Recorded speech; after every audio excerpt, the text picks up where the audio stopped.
Guarda! La terra promessa! Ma cosa pensi di essere? Mosè? Il po', andiamo, va? Andiamo! Ma l'abbiamo portato il kayak! Oddio, abbiamo portato il kayak. Certo, quello là.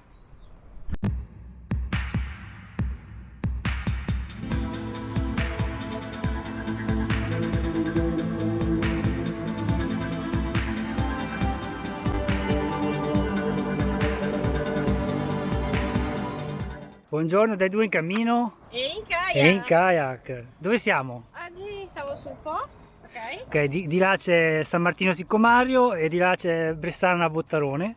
E noi oggi ci facciamo una pagaiata di quanto? 35-40 km e arriviamo a Corte Sant'Andrea. Sì, sono 45 km Corte Sant'Andrea, poi dormiamo in tenda, non all'ostello. Lo facciamo per voi, iscrivetevi, che so che vi piace il campeggio fluviale. E poi il giorno dopo, che sarà domenica, arriveremo a Piacenza. Partiti! Adesso andiamo a metterci un po' in corrente e cominciamo a discendere il fiume. Abbiamo scelto l'altra sponda per mettere in acqua a Caia perché c'era l'accesso alla spiaggia più facile, anche se è 2 km più distante dalla stazione, 5 km totali invece che 3, perché sull'altra sponda, dall'altra stazione del treno, sono 3 km, però vedete l'argine è alto, l'unico punto dove si potrebbe forse metterlo giù è dove c'è quella specie di sentierino lì dove sbocca quel canale, però vedete che l'argine è alto e pieno di arbusti, non so, e poi ghiacciano i campi coltivati, non so come avevano fatto arrivarci con carrello, sacche stagne e compagnia bella.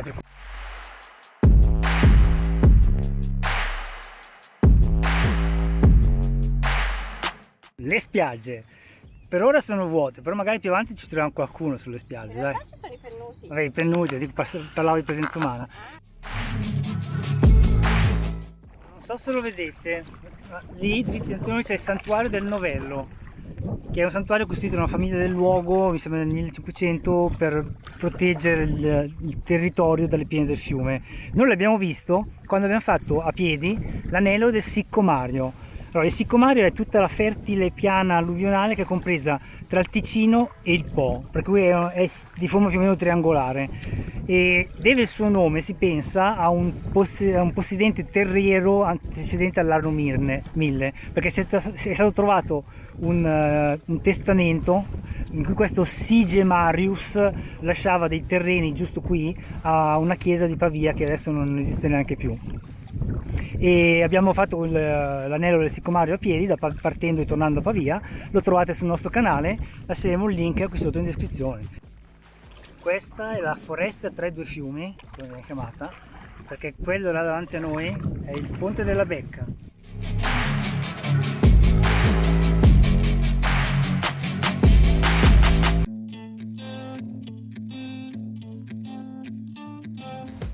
Di là c'è lo Sporting Club e poi c'è anche un bar-ristorante, più ci sono delle case galleggianti, una specie di insenatura protetta. Noi raccontiamo per un tratto qui lungo il Po e andiamo a riposarci alla prima spiaggia dopo il ponte della Becca. Pausa dopo 11 km di pagaiata, siamo qua su una spiaggia dopo il ponte della Becca, andiamo a cercare eccolo, ho visto un tronchetto dove sedersi. Ed eccoci qui, prima pausa dopo 11 km di pagaiata, si mangia e si beve perché si sposano anche le chiappe perché cominciamo da... Come ti trovi? Sto usando un sedile diverso da quello dello Story, invece del booster sto usando un sedile a gel, però non lo so, ve lo dirò a fine giornata. Adesso mangio anch'io però. Il Po si è svegliato, nel senso che ora comincia a esserci un po' di traffico, ho già incrociato 2 o 3 motoscafi, gommoni, e sulle spiagge è apparsa gente con l'ombrellone e con la sdraio.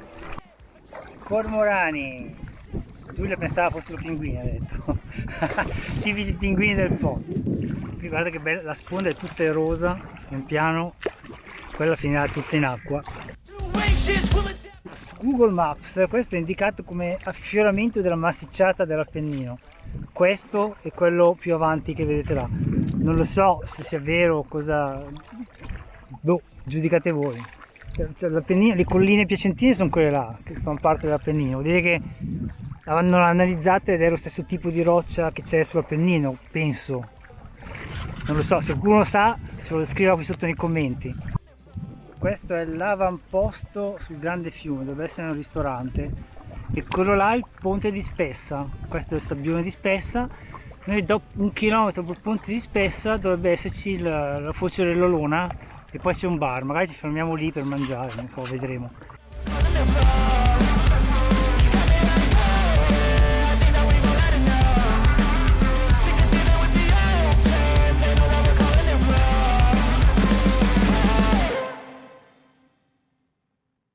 Siamo spostati verso l'altra sponda perché a momenti, probabilmente dietro quegli alberi là, dovrebbe esserci la foce dell'Olona nel Po.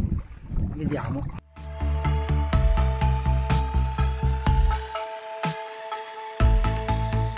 Questa è l'oasi dell'Olona, per cui lì, di fianco a quelle barche, dovrebbe esserci lo sbocco dell'Olona, che non so quale dei due rami dell'Olona sia, perché l'Olona, come tanti fiumi milanesi, il suo corso è stato cambiato dai romani quando hanno fatto i fossati della città di Milano. Sì, infatti l'Olona arriva da lì.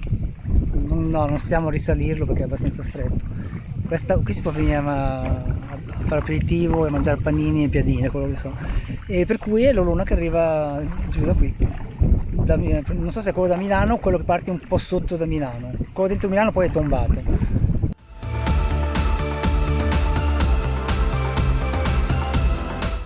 Questa qui sulla destra che vedete su Google compare come isola con un po' di pirati, che attualmente è chiusa. Direi, guarda qui, è molto chiusa e non ci sono neanche i pirati. Siamo fermati a fare pausa pranzo. Guarda qui quanti bivalvi di fiume che abbiamo trovato sulla spiaggetta. Sì, adesso andiamo, è impaziente di andare avanti. Non so se si vedono là in mezzo agli alberi ci sono delle costruzioni, e un'altra delle cose simpatiche di Google Maps è che potete trovare dei punti di interesse particolari, tipo questo è segnato come Regno delle Tre Baracche. Non so chi ci regni in questo regno, cosa succeda. Vabbè, è là. E qui quanta legna è rimasta qua dall'ultima piena. Là in fondo si comincia a vedere la centrale elettrica, che vedremo per tanti chilometri perché è enorme quella costruzione, ve ne accorgerete quando ci passeremo vicino. Una chiatta per dragare il fondo, mette solo la sabbia, vedete poi dietro scarica la sabbia, qui la sabbia viene lavorata dietro. E quella davanti è il pontile della Pieve di Parpanese, non so se a sto giro riusciamo a approdare o no perché sono puntili un po' alti, non mi fido troppo con il kayak. La Pieve di Parpanese, solo qua sembra tutto disabitato, non so se devo rischiare per approdare. Il margine è alto, l'unico modo di approdare sarebbe quello, ma vedete, a parte che c'è già una barca, ma non è proprio indicatissimo per il nostro kayak. Io non so te, ma io mi aspetto di sbucare Don Chuck Castoro da quel mucchio lì di... Ma certamente. Volevamo lì, l'ho scambiato per un grado. Sì, vabbè. Ombra! Sole! Ci abbiamo messo 5 km per raggiungere la centrale che avete visto precedentemente in lontananza. È la centrale Ender, non mi ricordo più il nome. Mamma mia!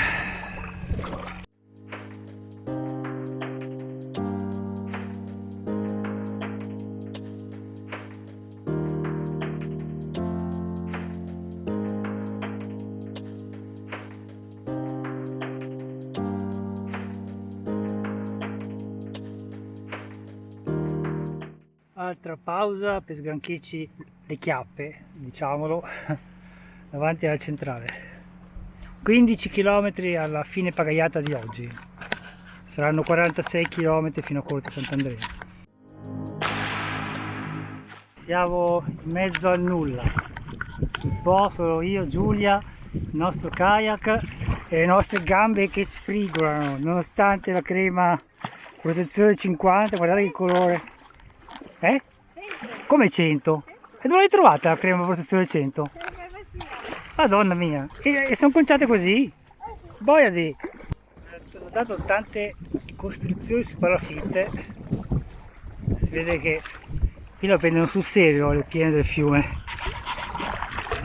Sono passati 8 km e là in fondo si vede ancora la centrale elettrica.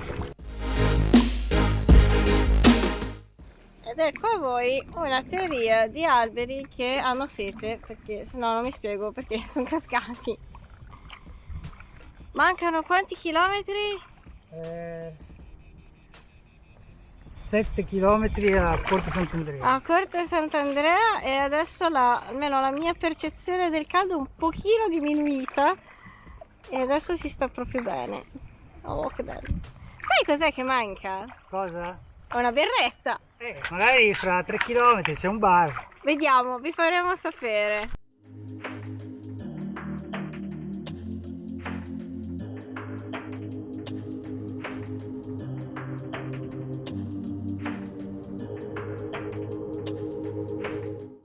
E in via del tutto eccezionale Giulia ci ha portati a pagaiare all'ombra. Tenta i rami.